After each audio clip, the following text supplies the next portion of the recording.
2 years ago, everything shattered. It was supposed to be simple, a beach trip with my son's friend Caleb in sunny South Carolina. My husband Nathan couldn't come. Work always came first, leaving me alone, invisible, a ghost in my own life.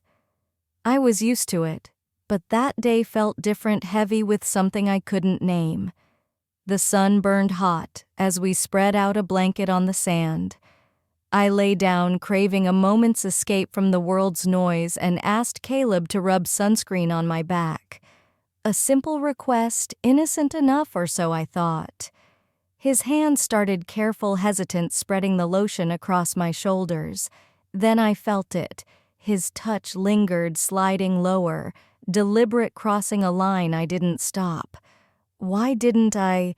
You think you know yourself, your limits, but one moment can unravel everything. That day on the beach broke me, and I've never been the same. I'd been married to Nathan for 17 years.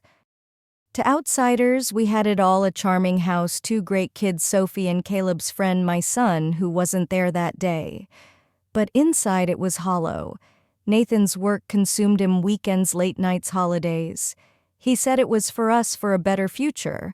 But a house means nothing when it's empty. He stopped seeing me, barely looked at me when he dragged himself home exhausted. We talked about bills, groceries, the kids, nothing deeper.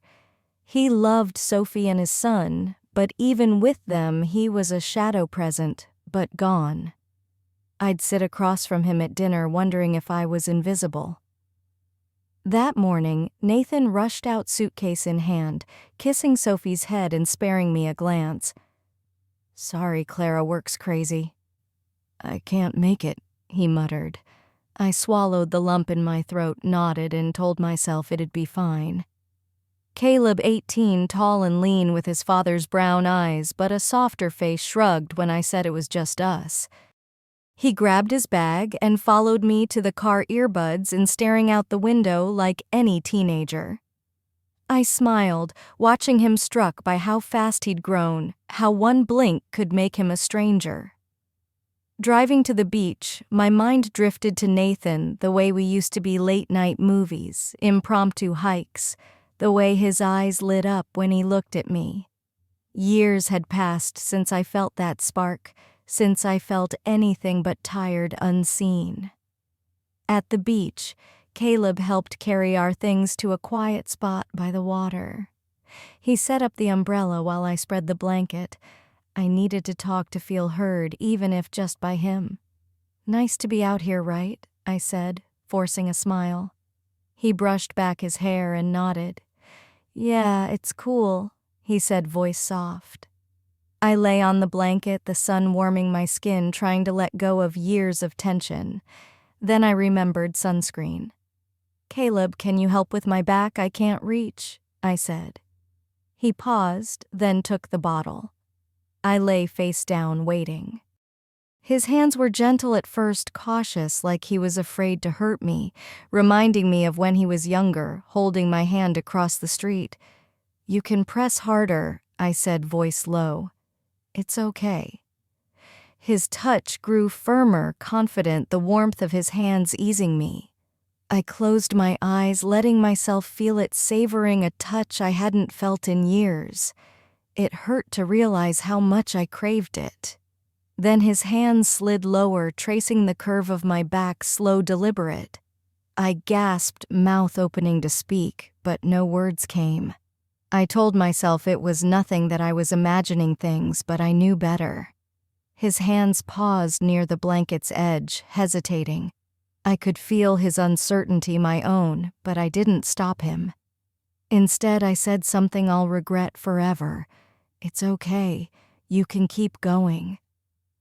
The words hung heavy, dangerous. He didn't answer, didn't stop. I squeezed my eyes shut, feeling his hands where they shouldn't be. My heart pounding so loud I thought he could hear it. I could have stood up, told him to stop. I didn't. Maybe it was loneliness, the need to be seen, even if it was wrong. Maybe I'd stopped caring.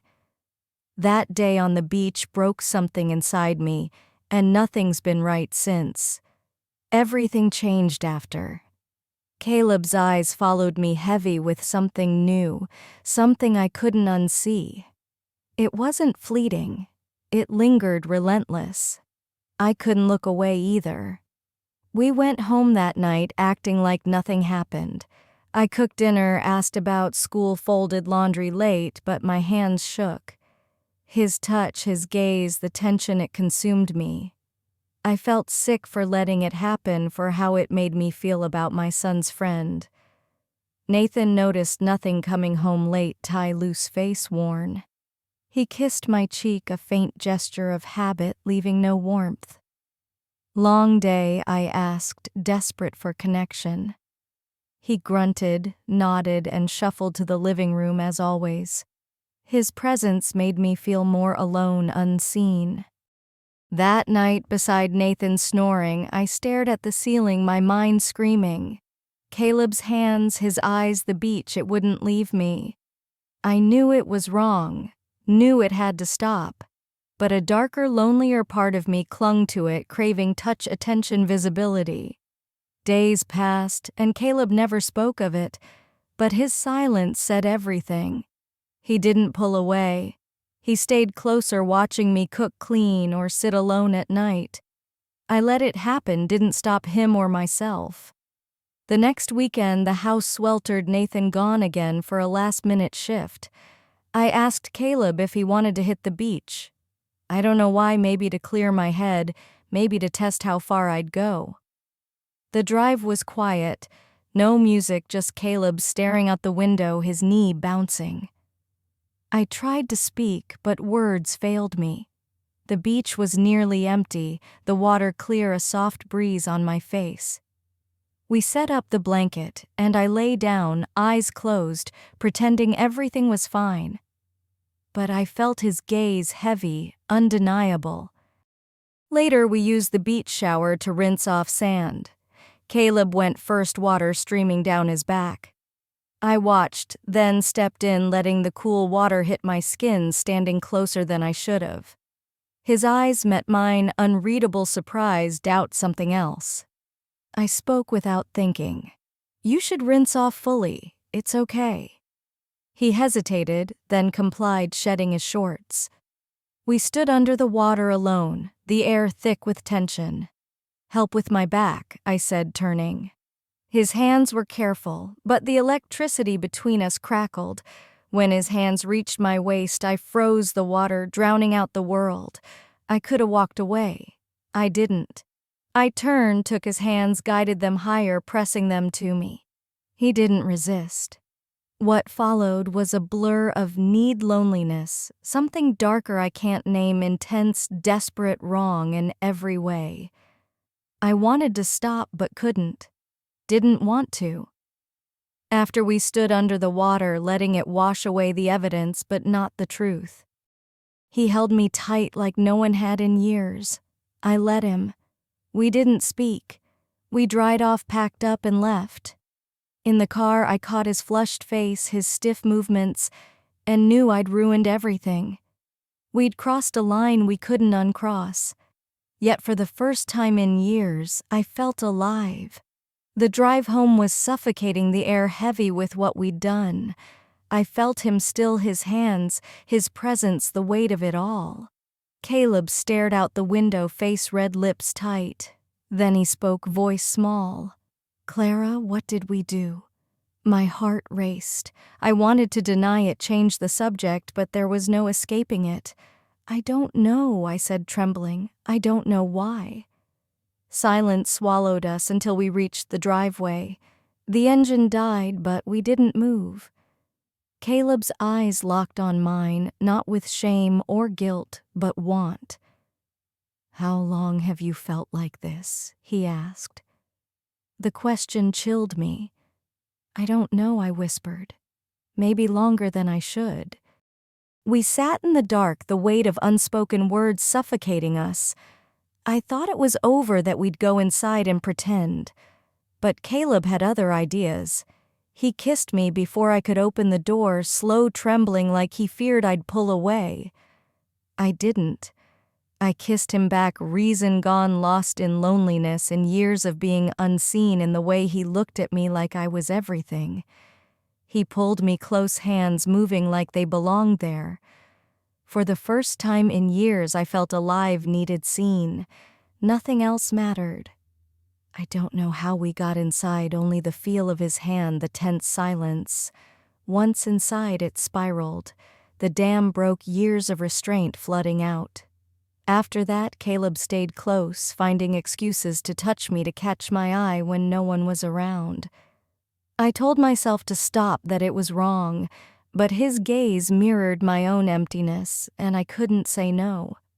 I didn't want to. At night, beside Nathan's steady breathing, I stared at the ceiling, thinking only of Caleb, his touch, the life it sparked in me. Guilt coiled like a snake, but it wasn't enough to stop me. It grew worse.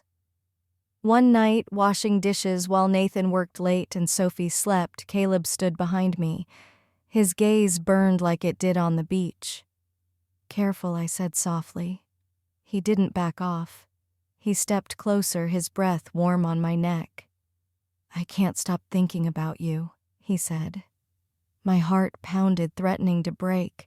I told him to wait, to go to his room, but I didn't mean it. He kissed me again, harder, desperate. I kissed him back, forgetting Nathan, Sophie, the life we'd built. It was just Caleb, the one who made me feel like I mattered.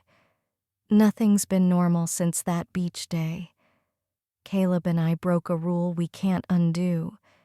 The shame burns, but it doesn't stop me. That's what scares me most. I see Nathan and Sophie daily, wondering why they don't see the cracks in our family.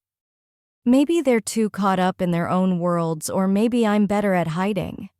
But this can't last. Secrets always spill. When they do, everything will collapse. I've tried to stop, told myself it's wrong, that Caleb and I deserve better. But his touch, his gaze makes me feel alive like nothing else. Maybe ever. That's the truth I face, broken, unfixable. I'm telling this story hoping someone understands, sees something I've missed. Please help me escape this before it's too late. Share your thoughts, your stories. Don't let loneliness pull you where it's pulled me. The worst betrayal isn't always to others, it's to ourselves.